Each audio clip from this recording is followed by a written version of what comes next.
Greetings, hey, it's Susie Q here with Akashic Records related to automatic writing. We're talking about three past lives revealed, two souls intertwined across time and space.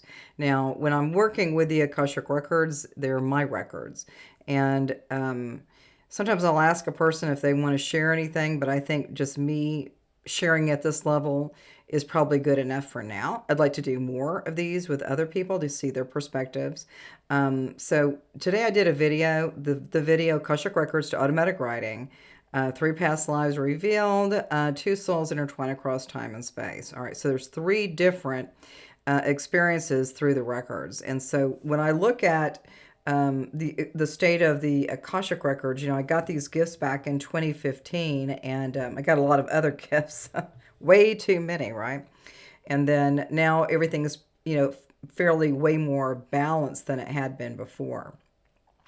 So when we're looking at these three energies, we're looking at if it's past lives, future lives, or concurrent running timelines, or anything else. We start looking at things in a different way, and we just look at what are the pearls, what is the wisdom, and what is it gifting to us. So the first life that we did in the video today was about a dragon and a young lady.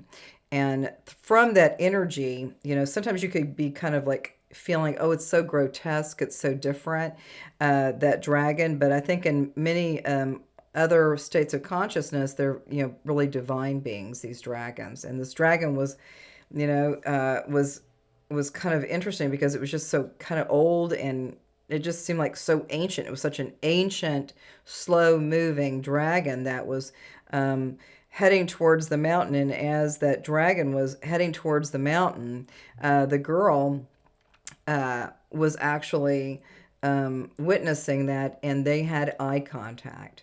So there might have been some energy around that, but we look at that as that first sense of this experience with the dragon and the young lady. And then eventually the dragon went into the mountain. The dragon became the mountain. Literally, it became the mountain. Sometimes they say in some circles that some areas are portals or vortices, but I think maybe portals that they could be in a different state of consciousness or a different level of dimensionality. So I think I've heard of that before, is that there are portals where things can go in and out. And I don't know if that's true, but that's kind of what I'm thinking.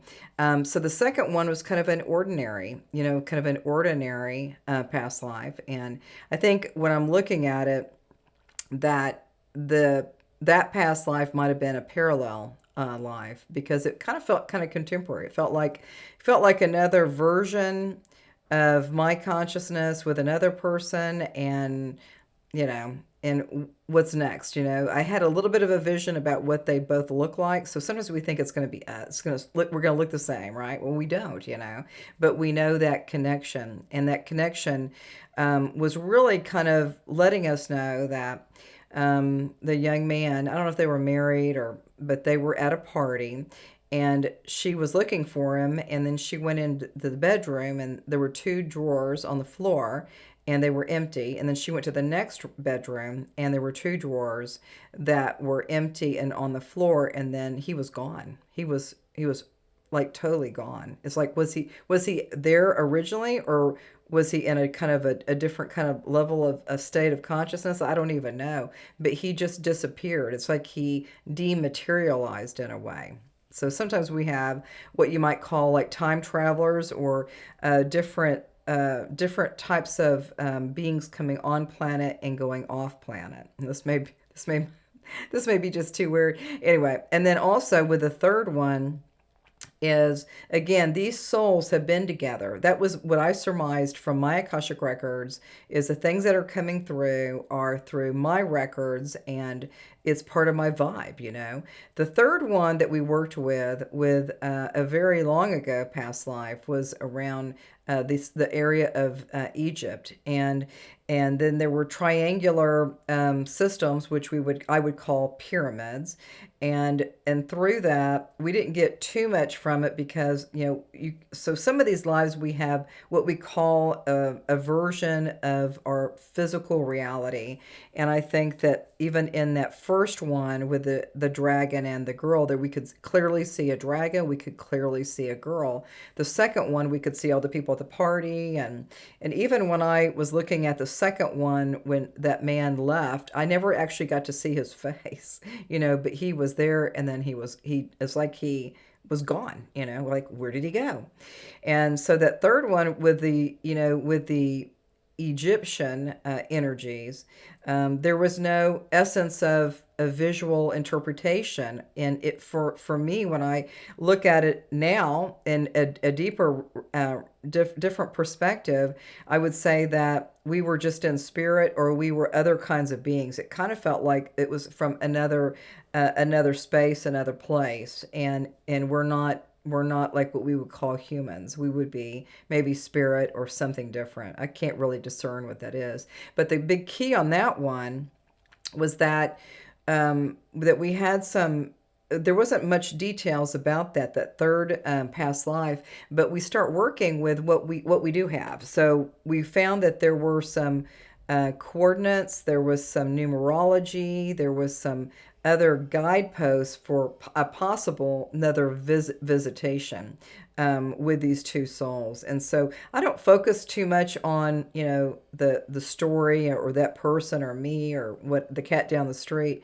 I just focus on like what's going to bring me forth something in this present life. I mean, enough for the past or the future or any other lifetimes, but I really want to get a few pearls for myself through the Akashic records, so I don't lament about all these stories. I just share at this level, and I just glean what I can and see what happens. And so, like, even I've tried to do this video like over and over and over again because the energy was coming in, and then finally it stopped. So I was like, whoa, stop the press. Anyway, so that's what's going on, and this is what we're really looking at, is finding newer perspectives from a different way of accessing your guides. What are your guides telling you? What are they suggesting for you? What is, spirit or God or whatever words you use, how are they helping you? And so for me with the Akashic records, I feel like that a lot of guidance comes through, and it's helping me. Sometimes I'm thinking, am I in the right place, the right experience? And they always say yes. The energy is always yes. It's just hold up a little bit, and more will be coming. More will be coming for you soon. But take time to just relax and be ready. Be ready, ready, ready, ready. Okay. All right. So we'll see you soon, and namaste.